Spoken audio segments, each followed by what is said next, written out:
Welcome to Capital Outsider, a show about people and ideas outside the halls of power, exploring alternatives to conventional political wisdom.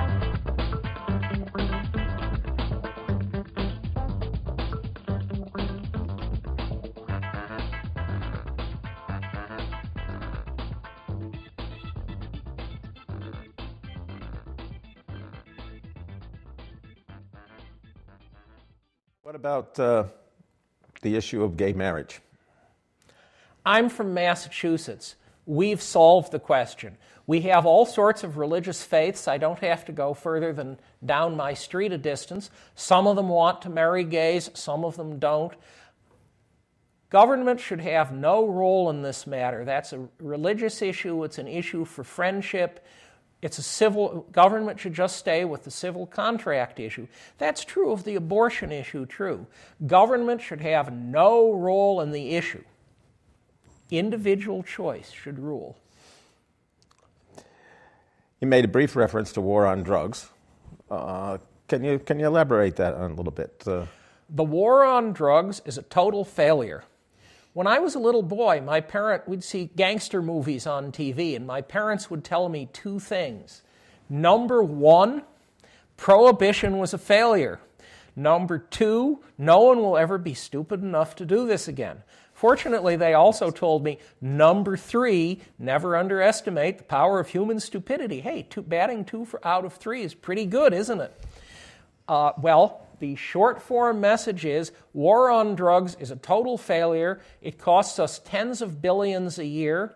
It puts 2 million Americans in prison and more millions without their civil rights. We can't afford, when we're so hugely in debt, to have a huge group of people who are just locked up at our expense. We can't afford that, and I will ask Congress to change. And if Congress is unwilling to change the racist war on drugs, I will be happy to go to appropriate church after appropriate church, mostly not white churches, and make a show of faith, or ask a show of faith, asking God to forgive us for having one set of rules for white people and another set of rules for people who are not white. That's a horrible and immoral thing we're doing. So you consider the war on drugs really to be racist? It's overtly racist in its enforcement, in its conduct. Look up how many children of congressmen are caught with drugs, and how many of them, sometimes quite impressive amounts, and how many of them end up doing extended jail sentences.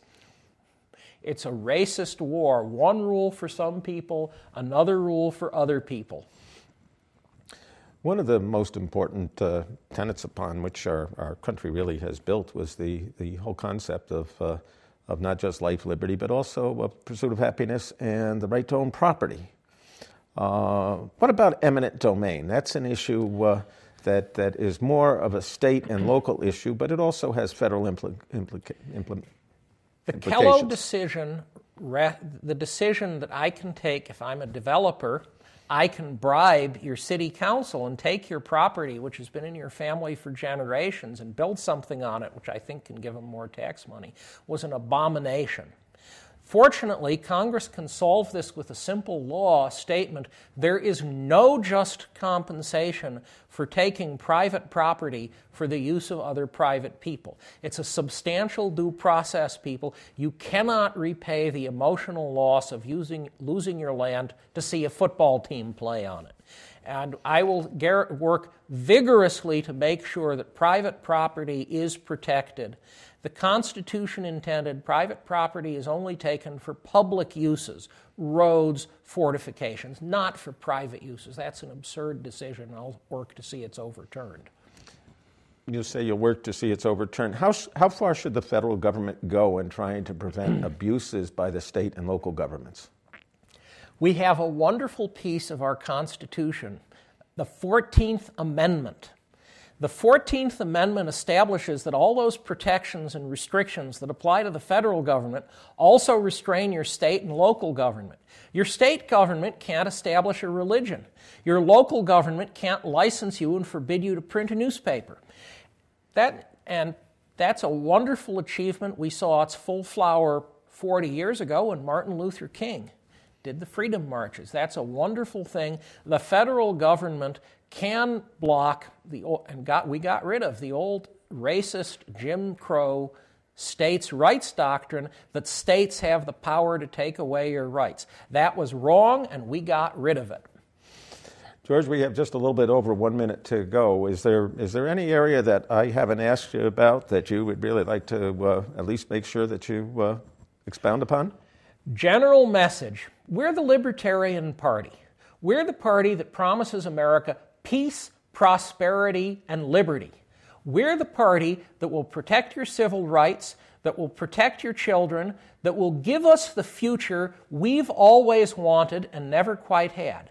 And my message to Americans, and in particular to my fellow libertarians, if you want a good libertarian future, there's only one choice, the libertarian choice. Support your Libertarian Party, and please do support me as the next Libertarian presidential candidate. Make me your nominee, and I'll give you the presidential campaign you've always wanted and never quite had.